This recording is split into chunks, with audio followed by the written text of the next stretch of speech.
आज हम शुरुआत करते हैं त्रिकोणमिति से। त्रिकोणमिति मीन्स ट्रिग्नोमेट्री, TRI ट्रोगोनोमेट्री।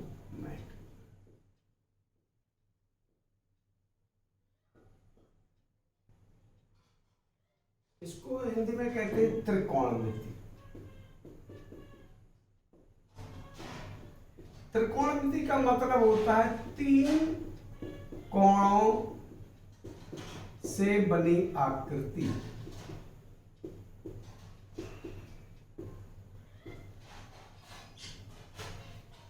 तीन कोणों से बनी आकृति। और तीन कोण किसमें होते हैं? त्रिभुज में। इंग्लिश में कहते हैं इसको ट्रायंगल, हिंदी में कहते हैं त्रिभुज। अब त्रिभुज कितने प्रकार के होते हैं अपन एक बार चर्चा करके देखें। तो त्रिभुज होता है एक समकोण त्रिभुज,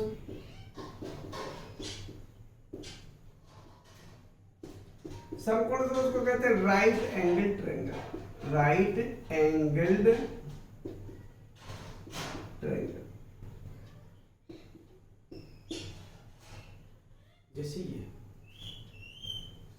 और भी बहुत प्रकार के होते हैं। दूसरा होता है समबाहु त्रिभुज,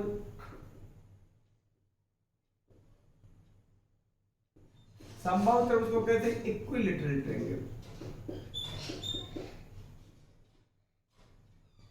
इक्विलैटरल ट्रायंगल।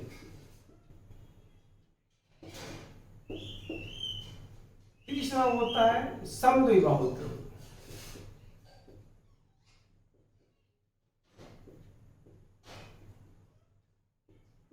इसको कहते हैं आइसोलेसिस ट्रायंगल, आइसोलेसिस ट्रायंगल।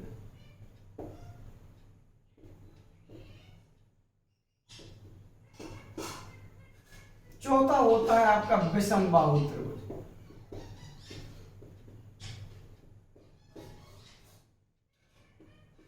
इसको कहते हैं स्केलिंग ट्रायंगल।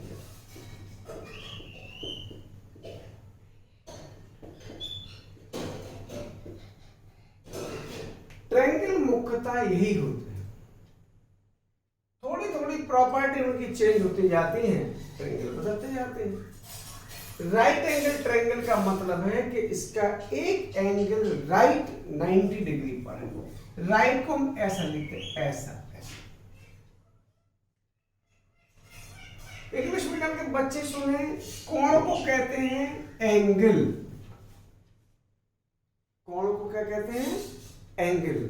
आज के सारे बच्चे ध्यान से सुने, जितनी उनको हिंदी आती है उतनी इंग्लिश भी आनी चाहिए, और अगर इंग्लिश आती है तो हिंदी भी आनी चाहिए, ठीक है ना। मैं दोनों मीडियमों में बताने की कोशिश करता हूं, आपकी ये नैतिक जिम्मेदारी है, आपको भी दोनों आए, ठीक है, दोनों सीखना चाहिए। ये होते हैं समकोण त्रिभुज का मतलब है राइट एंगल ट्रायंगल, जिसमें एक एंगल बिल्कुल 90 डिग्री का होता है, बाकी के दो हमारे जो एंगल होते हैं वो होते हैं हमारे एक्यूट एंगल। अब एंगल की बात भी हम एक बार बता दें, जब शुरुआती है, एंगल कहलाता है कोण, कोण को कहते हैं एंगल। और कोण बनता कैसे है? एक बेस लाइन है और ये टर्मिनल लाइन है। जब हम यहां से यहां घूमते हैं तो ये हमारा एंगल क्रिएट होता है, घूमने से ही हमारा एंगल बनता है। अब घूमे तो ये एंगल ऐसा भी हो सकता है, ये एंगल ऐसा भी हो सकता है, ये एंगल ऐसा भी हो सकता है। तो हमने एक पैरामीटर तय कर रखा है, और वो पैरामीटर के लिए तय कर रखा है हमने ऐसे क्वाड्रेंट में। हिंदी मीडियम में इसको कहते हैं, हिंदी में इसको कहते हैं पाद, चतुर्थांश। क्या कहते हैं? चतुर्थांश। और इंग्लिश में इसको कहते हैं क्वाड्रेंट। अब इसको कहते हैं, जैसे ये हमारा 0 है, उसके बाद ये 90 डिग्री है, उसके बाद ये 180 डिग्री है, उसके बाद ये 270 डिग्री है। जब यहां से घूम के ऐसे आएंगे, जब घूम कर जाएंगे तो एक हम इसको यहाँ हमारा ये 360 डिग्री भी हो जाएगा। जब हमने शुरुआत की थी यहाँ से घूमना शुरू किया था तो यहाँ 90 डिग्री पर चले गए, तो बिल्कुल जब आड़े हो गए, हॉरिजॉन्टल हो गए तो हमारा 180 डिग्री, फिर उसके बाद हम यहाँ आ गए तो आ गए 270 डिग्री। 90 डिग्री के रेशियो में हम जनरली लेते हैं, इसलिए हम ट्रिग्नोमेट्री की शुरुआत इसी 90 वाली एंगल से करते हैं, यानी राइट एंगल ट्रायंगल से। ठीक है ना, ये शुरू की लाइन है। अब अपन ये देखें तो ये एंगल हमारे 3 प्रकार के होते हैं, जनरली 3 ही प्रकार के होते हैं, उसके बाद तो आप जितना चाहे कर लो। जैसे ये जो 90 डिग्री से कम होता है, ये जो लेस देन 90 डिग्री, ये कहलाता है एक्यूट एंगल। एक्यूट एंगल को कहते हैं इनको न्यून कोण त्रिभुज।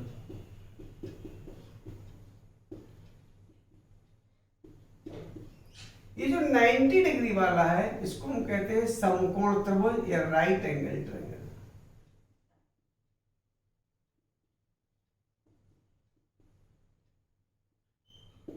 इसको कहते हैं समकोण त्रिभुज।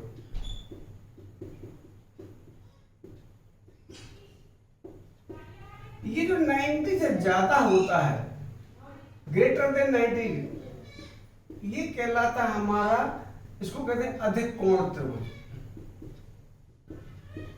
अधिक कोण कहलाता है, इसको कहते हैं ऑब्टूस एंगल।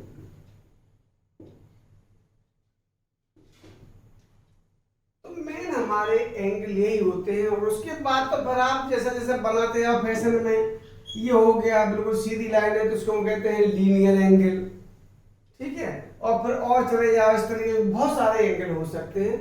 पेयर के बेस पर भी कंप्लीमेंट्री सप्लीमेंट्री बहुत प्रकार के एंगल होते हैं। हर फिलहाल हम शुरुआत करते हैं जो हमारा बेस है, और बेस की बात हमें करना है ट्रिग्नोमेट्री की। और ट्रिग्नोमेट्री में हमें जो लेके चलना है मुख्य चीज हमारी ये है, इसको भी हम नहीं देखेंगे ट्रिग्नोमेट्री में, इसका भी हमें अध्ययन करना है, इसका भी करना है, इसका भी करना है, और इसका तो हम कर ही रहे हैं। ठीक है ना, इसको भी फिलहाल अपन विराम दें। तो हम यहाँ थे कि ये जो हमारा राइट एंगल ट्रायंगल है, अगर हम ये एंगल लेते हैं तो इसका परपेंडिकुलर लंब इसके सामने होगा। अगर हम मान लो ये एंगल लेते हैं तो इसका परपेंडिकुलर या लंब यहाँ होगा, लेकिन एक लंब अगर ये है तो एक आधार होगा, ये कर्ण तो निश्चित ही है। कुछ बच्चों के दिमाग में ये आता है कि नहीं साहब कर लिए, अरे तुम्हारा त्रिभुज अगर ऐसा है ऐसा, तो परिधि को अगर चौखुट्टा ये तो हाइपोटेनस ही होगा, अगर एंगल हमारा ये है तो परपेंडिकुलर ये होगा, बचेगा बेस तो हमारा ये होगा। तो दिमाग में नहीं बिठाने का नहीं साहब यही हाइपोटेनस या यही कर्ण, नहीं, आपका जहां 90 डिग्री होगा, 90 डिग्री चूंकि ये दोनों एक्यूट या न्यून कोण हैं और ये 90 डिग्री है, ये सबसे बड़ा कोण होता है समकोण त्रिभुज का, तो सबसे बड़े कोण के सामने की भुजा सबसे बड़ी होती है, तो ये हाइपोटेनस या कर्ण इज द लार्जेस्ट या biggest side of right angle triangle. ठीक है ना, कर्ण इन दोनों भुजाओं से बड़ा होता है, किसी समकोण त्रिभुज की सबसे बड़ी भुजा होती है। ठीक है ना, चलिए दूसरा, कुछ बच्चों के दिमाग में ये रहता है नहीं ये यही होगा, नहीं कोई जरूरी नहीं है, अगर आपका ये यहाँ है अच्छी बात है, ये तो नाम है, बी यहाँ कर लो सी यहाँ कर लो, क्या फर्क पड़ता है उससे। हमारी पहचान ये है, हमारी पहचान एंगल है। नाम रखने से क्या होगा, कभी नाम ए भी हो सकता है, कभी बी हो सकता है, कभी सी। चलिए अब हम शुरुआत करते हैं रिलेशन की। रिलेशन माने संबंध।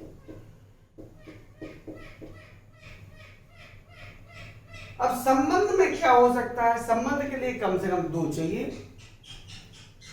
तो अगर ये देखें कि अगर ये मान लो P और B में संबंध हम देखें, चलो पहले P और H में संबंध देखें, यानी लंब और कर्ण में अगर हम संबंध देखें तो ये इसको हम कहते हैं साइन थीटा।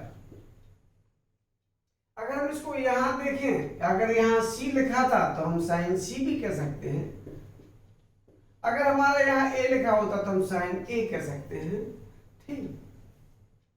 जनरली अपन उसको ऐसा देखें। तो इन दो में जो रिलेशन है वो लंब बटे कर्ण या perpendicular upon hypotenuse, it is called sine theta. दूसरा होता है आधार और कर्ण में बेस और हाइपोटेनस में रिलेशन, यानी आधार और कर्ण में रिलेशन, इसको हम कहते हैं कॉस थीटा। बस हैं ये दो ही, और ये भी दो एक दूसरे के पक्के विरोधी हैं। जो ये कहेगा ये नहीं मानेगा, और ये कहेगा तो ये नहीं मानेगा। बिल्कुल व्यवहारिक जीवन जैसी बात है। जब ये बढ़ेगा तो ये कम होगा, और जब ये कम होगा तो ये बढ़ेगा। आगे चल के हम आपको ये चीजें क्लियर करेंगे, ग्राफ के माध्यम से भी और एंगल के माध्यम से भी, ठीक। चलिए ये तो रिलेशन। अब हम ये देखें कि अगर मान लो इन दोनों में तो संबंध हो सकता है, इन दोनों में संबंध था, इन दोनों में संबंध था, तो इन दोनों में भी तो संबंध होगा कि नहीं होगा।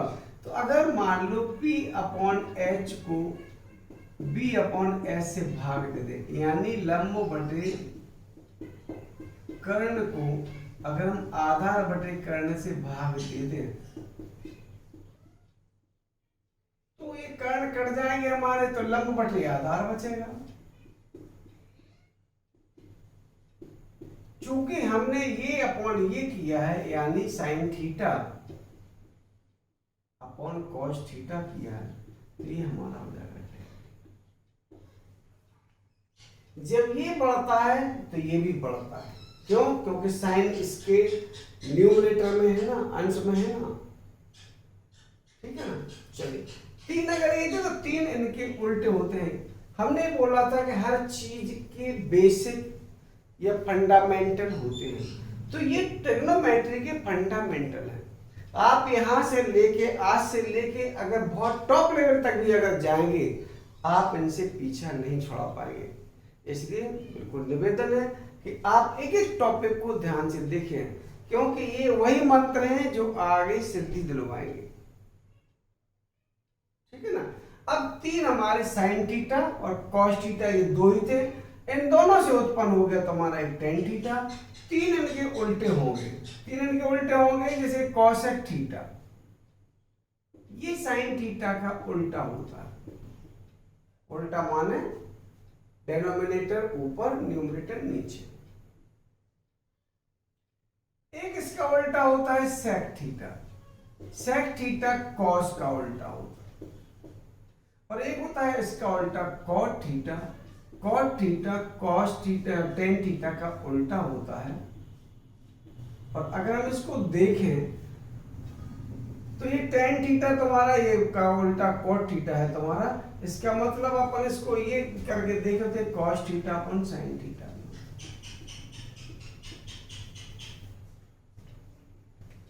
ये इतनी सी शुरुआत, टॉपिक लंबा ना हो इसलिए हमने केवल इतना ही बताया। उम्मीद है कि टॉपिक अच्छा लगा होगा। अगर अच्छा लगा होगा तो आप इस चैनल को सब्सक्राइब करें, BM सोनी इकट्ठा सर अलग से, YouTube पे आप इसको सब्सक्राइब कर सकते हैं। अगर आप फेसबुक देखते हैं तो बाल मुकुंद